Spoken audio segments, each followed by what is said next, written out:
अर्जुन तथा सुभद्रा का पुत्र है मामा श्री। अर्जुन का सामर्थ्य लेकर जन्मा।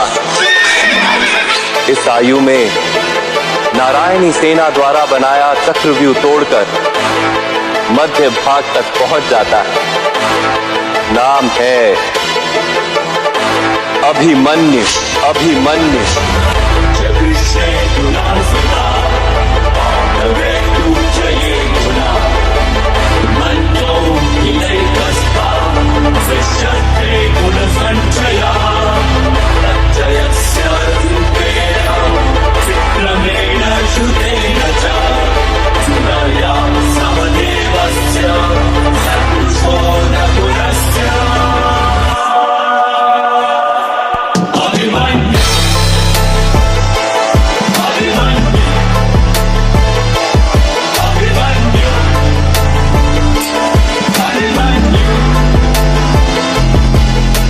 हरण वो प्यासा रक्त का इतना ऐसा मंजर बना दिया। हुई हार निश्चित पांडवों की जब चक्रव्यूह को था रचा गया। वीर डरे महावीर डरे पसीने से लथपथ चेहरे थे। कैसे जीतेंगे जब अर्जुन भी रणभूमि से दूर गया। तभी आया वीर सेना को चीर ले हाथ धनुष तरकश में तीर ले। तेज ललाट पे अर्जुन पुत्र अभिमन्यु बोला हो गंभीर। मैं घुस ना जानू चक्रव्यूह में पर वापस आना जानू ना। पर वापस आना भी किसको, मैं घुस के सबको मारूंगा। मैं चक्रव्यूह को भेदूंगा और प्राण दाव पे दे दूंगा। मैं रक्त की आखिरी बूंद तलक मैं कुरु सेना को रोकूंगा। सौगंध मुझे मेरे पिता श्री की धर्म को ना रोने दूंगा। जब तक ना होता सूर्यास्त मेरी श्वास में ना रुकने दूंगा।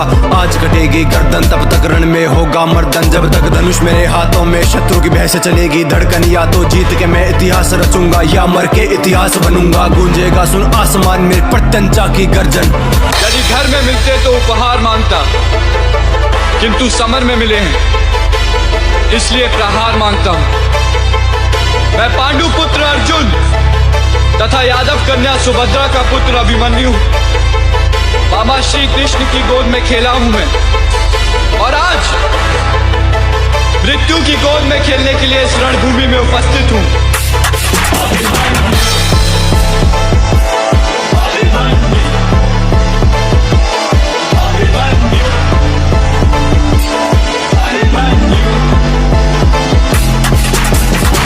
वर्ष की आयु में ही कर दिए लाखों मुंड खंड और भेद दिया था चक्रव्यूह को ले ज्वाला आंखों में प्रचंड। वो तीर पे तीर चलाता जाए, वो रक्त की नदियां बहाता जाए। हाँ रक्त से उसने लाल किया वो कुरुक्षेत्र का भूखंड। नियति के द्वारा पर फिर षड्यंत्र ऐसा रचा गया। हाँ अभिमन्यु को तब रण में महारथियों के सामने खड़ा किया। तीरों से काटे तीर, गदा से गदा को चकनाचूर किया।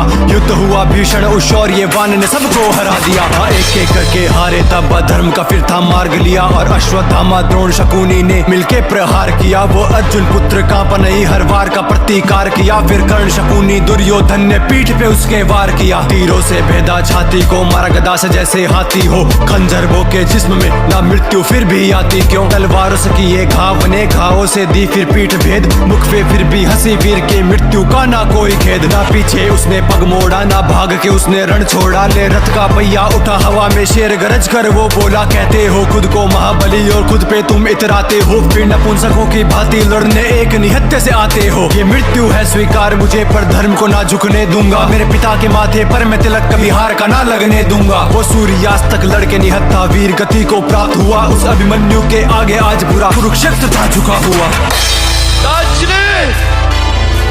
काकाश्री मेरे पिता से कहिएगा मैंने उनके नाम पर लांछन नहीं लगने दिया। और मेरी माता से कहिएगा कि मैं मरते समय भी पराजित नहीं हुआ।